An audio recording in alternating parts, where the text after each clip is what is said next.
Genocide, the second phase, actually taken 1916 January. We don't know. This is his. When they emptied the Armenians from the camps and pushed them towards their Zor area, there were certain conflicts with Cemal Pasha. Because of one reason is the military reason. Cemal Pasha's idea to conduct war was important, and he needed some labor battalions, and he was against, in that sense, physical annihilation. And there were certain negotiations, we assume, especially May, June 1916, and during that period, a certain number of Armenians were allowed to convert into Muslim religion. And whoever converted to Muslim religion could survive. And Cemal Pasha then moved them basically towards Damascus and Beirut in Lebanon, and created as special places. And from certain Armenian memoirs, we know that especially for those Armenians who have certain talent, how do you call it? They have certain professions. They were chosen for these purposes. And so this group of Armenians, which the numbers approximately is given around 100,000, 150,000, is the finally surviving Armenians in the region. So Cemal Pasha's policy in that sense was a conscious assimilation policy for his own political purposes, but it was not against overall this destruction policy. He was not opposing the massacring or killing Armenians in the Zor region openly, for example. It's extraordinary to hear you talk about all these records. Excuse me. Is there some recent opening of records that you have access to that's new? These Ottoman records? Continuously. Let me put in that way, since they catalogize the Ottoman archives, they are adding always new materials. Interior Ministry materials started to be opened beginning of 2000, and every year, for example, in certain catalogs, for example, the Cipher Office, I thought I had the almost entire all documents. The total amount of the Cipher Office documents is approximately 25,000. 25,000, this kind of telegrams are available there. The problem is they give only 20 of them every day. So it will take years to go through them.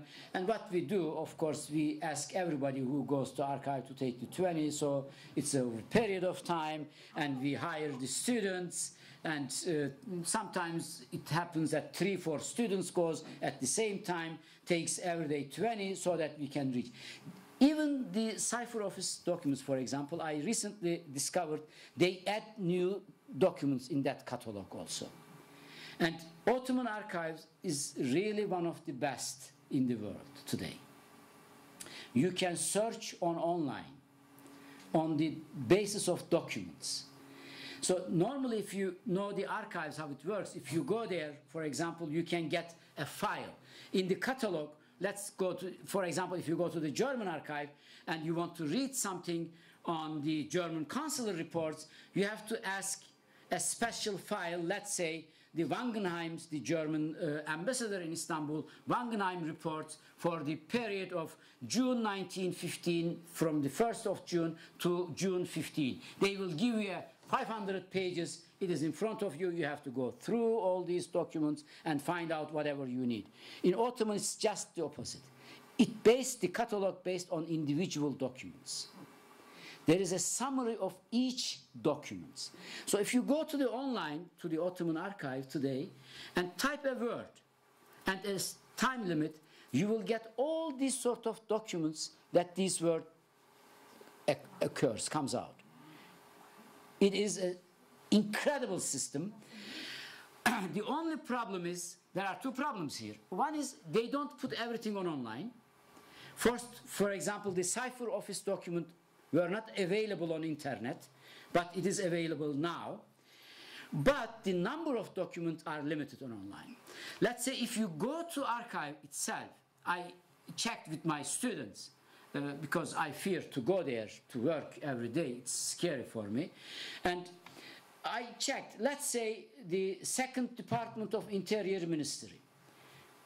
It is possible to find out how many documents you can find on internet. Let's say has only 400 documents. But in the archive, in the main catalog, in the computer, there is 5,000 of it. So they don't put every document on catalog. So this is, the majority of the documents are there, and there is a wonderful, now the system is also changed. You have everything on online, on computer. You click only on the document that you want to have, and it goes to the officers, and they prepare these documents either as CD, or if they don't want to make a CD, as copied form, they give you at the same day or the next day. But it is only, it's a wonderful system. The only problem, of course, the problem with the Ottoman documents is, Ottoman materials, these are government documents. You cannot find the smoking guns there. I mean, we know, for example, from these telegrams, I hope I can show you one. No, I don't have any here. It will take me time now to, oh, it's here. You see these numbers here? These are the numbers. One is 29, this is 29, and this is 21. These are the numbers that includes, they put it beginning of the 1st March, because the Ottoman calendar starts from the 1st March, and they put it for each document that they sent to certain provinces. They put these numbers. For example, this is the, let's say, this is the province of Musul and Derzor, and this means beginning from March, they sent already 29 documents to that place. And because we can go secondly in the, oh, thank you. Because we can really check in the archive, each documents, they have the numbers, you can find, for example, the next document that they sent to this region has the number 50. And you know that the numbers in between are missing. So there are other methods also how we can figure out that they don't put every document. But despite all these missing parts, I would argue that Ottoman materials haven't been extensively used and incorporated, and we need young scholars to work on this. I'm surprised that more of the documents haven't been destroyed by the Turkish government if there is a policy of denial. Why don't they just purge all these and stop you from doing research? They believe that they can prove with these documents the innocence of the Ottoman government. And there are indeed recent scholarship based on Ottoman documents. They argue that there was not a central planned annihilation of Armenian population. So it is and now they cannot destroy so easily. They did, we know, after 1980 military coup d'etat, they cleaned up the military archive in Ankara. Military archive is almost closed for the scholars. You cannot go and work there. And I think instead of destroying now what they do, when they open new documents, they don't make them available for the scholars. They put them aside. I'm sure that we have more incriminating documents in the archives than what they make us available, what they make available for us. Does the Ottoman archival material that you work with complement or contradict the other archival material you work with, German or American or British? Amazingly cooperate. I mean, this is the other, one of the central argument that I have. As in case of genocide, as you know, we have two factions in the assessment of the archival materials, and most of critical scholars and Armenian scholars, they don't trust the Ottoman materials, and the argument goes that these are produced for the purpose of cover-up of the Armenian genocide. We should not trust the Ottoman documents. They are not trustworthy. And so basically the Armenian scholarship and the basically American, the foreign scholars, they used American and British and German materials, and they consider this material trustworthy than the archival materials in Istanbul. On the other side, on the contrary, the Turkish historians and the denialist camp, they never believe in the authenticity of the German, American, and British documents.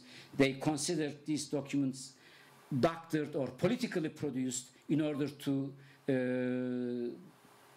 discriminate or in order to accuse Turkish government. So they don't trust the foreign documents, and for them only trustworthy materials are the Ottoman materials. So my argument is both positions are wrong. There is no much basic distinction, difference between both materials, and they are complementing each other. And exactly for this assimilation part, in my book, when I had a couple of documents, I really put other German documents, American documents, and survivor accounts. This is history. Everybody experienced this from a different angle, and you have to know how to put them together. And there was not a contradiction at all. It was, they all were telling the same story, but from a different perspective. Dr. Akcam, thank you. I was just wondering, I see here this is all in Ottoman Turkish. The documents that you get, are they all in Ottoman, or have they been translated into present-day Turkish? Only the catalogs, the summary of documents on online and in the catalogs in the archive are in modern Turkish. And all original documents, of course, in Ottoman. But some cases, if you work only cipher office documents, as you see, this is only 2 sentences. And instead of summarizing these 2 sentences, they transcribed into modern Turkish. So in the summary part, you can find the exact wording of the document also. So basically, summaries in catalogs in modern Turkish, but the documents are in Ottoman original language. There must be bias in that, though. I'm sorry? I would imagine there would be bias in the translation from... No, very accurate. Really? They can't, I mean, because you can compare them. And what they do now, approximately 2,000 of these documents are online available. And they have the Ottoman original, modern Turkish transcription, so you can compare. The people who were given the option of converting early on in the process, are you able to follow what becomes of them later on? Does it save them? They survived. This is generally known. And this is the part of the Armenian sources. We really need Armenian sources from the provinces. I recently read a memoir. One of our friends, Armenian scholar, he discovered his aunt's memoir. And he didn't know that. And he learned that his aunt survived because in Merzifon, they converted into Muslim. And then after 1918, they reconvert to Christianity. The important part, they never told this story. My Armenian friend says that I was shocked to hear or to read that there was a part in my family, 4 years, they lived as Muslims there. Because of being tainted or because others choose the death instead of being converted, it was very clear, it was very hard for them to confess this. So we need really local histories. We need Armenian memoirs. We need scholars in Armenian capable of reading Armenians and work on genocide. My grandmother survived. They were converted to Muslim and they left Everett in 1924. Yeah, another example. So, I was about to say the same thing. My father was, until age 85, he never told us that he was a Muslim for 5 years. At the age of 8, he was converted, not willingly, obviously, and they changed his name from Fahan to Suleiman. And 5 years later, he was fortunate that his older brother bribed the Granagetsy Turk, and he was able to escape. thank you. Okay. Gonja, you wanted. Yeah, I have 3. You have to take notes. I have the last word. Mr. Akcam, I have the last word. Getting back to your documents, Dr. Akcam, I don't know where, but a long time ago I read in somebody's book, I don't know if it's your book or Anisia's book or somebody's. Anyway, I thought the smoking gun, so to speak, that you're looking for, or scholars like you looking for, long time ago was destroyed already by Ladishful, by Enver Pasha and Talat Pasha, a night or two before in his Bosphorus house, a night or two before he escaped to Germany. Do you think that is a hearsay or is true that the most important documents that would have been the so-called ironclad proof of the genocide, intentions, were destroyed by Talat Pasha and his assistants, whatever, a night or two before they left for Germany? So, could you... It is not a hearsay. In my forthcoming book, I don't like to talk in that way, but there is a chapter on this problem of cleansing archives, the purging archives. One important source is the main indictment in Istanbul, in the military tribunal. And we know from this indictment because the military tribunal officially asked Interior Ministry about the existing materials related to deportation. And Interior Ministry officially answered the court that certain files were taken by the Secretary of the Interior Ministry, Azmi Bey, and never brought back. And Azmi Bey was the Talat's assistant. And so this is how we know that these documents purged. And others also, again in that indictment, the entire documentation related to Teşkilat-ı Mahsusa, special organization, were taken away. We don't know whereabouts of these documents. The third category of the documents is the Union and Progress Party's own record, the party central committee records. We don't know whereabouts. And in the trial, each individual openly admitted that Dr. Nazım took all these materials and brought somewhere, and nobody knows today where these documents are. So there was an official cleansing policy, purging policy, especially when before the armistice, 1918 October. I know you don't want to self-promote, but when is your book coming out, and can give us 2 sentences about it? Oh, if it's then self-promoting, I have to then announce another book also. Promote away. Actually, unfortunately, they would come almost in the same time period. It's a very unfortunate issue for a scholar. One book is with Vakın Dadrian. It is on the protocols and of the tribunals in Istanbul.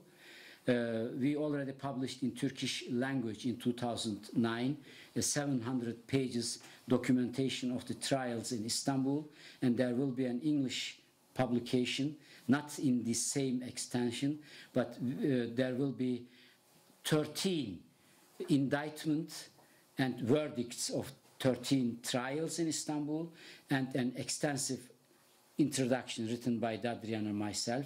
It will come, we hope, sometimes around November or December. And my book from the Princeton Publishing House will come probably sometimes between November or March 12. So we don't know yet because of the procedure of the book. So she maybe wants to ask something, and we can finish. I have 3 questions. The first 2 are just basic factual, and the first one I have a hard time even asking, but are there any, the point about the fact that they basically got rid of the children who were younger than 3, is there any, I mean, is it, are there any documents? Is it basically memories or memoirs that you have read and talked to people? Especially killing, I mean, when it comes to the killing of children, we have enough record how they attacked the convoys and how the children were killed or sold out. This is the specific part that I am talking. For those children who were taken in the orphanages, then taken away later. Otherwise, there was a general physical destruction policy that I never talk about. And in memoirs, in consular reports, plenty of descriptions even in detail how they killed these children. And we even know the prices of the girls. What was the price in Aleppo, what was the price in Deir Zor, and what was in the price in Harpert. It is written in memoirs. Kaç kuruş, I mean, how they were coming and asking the prices. So, and there is records on that regard. But specifically, this separation of the children from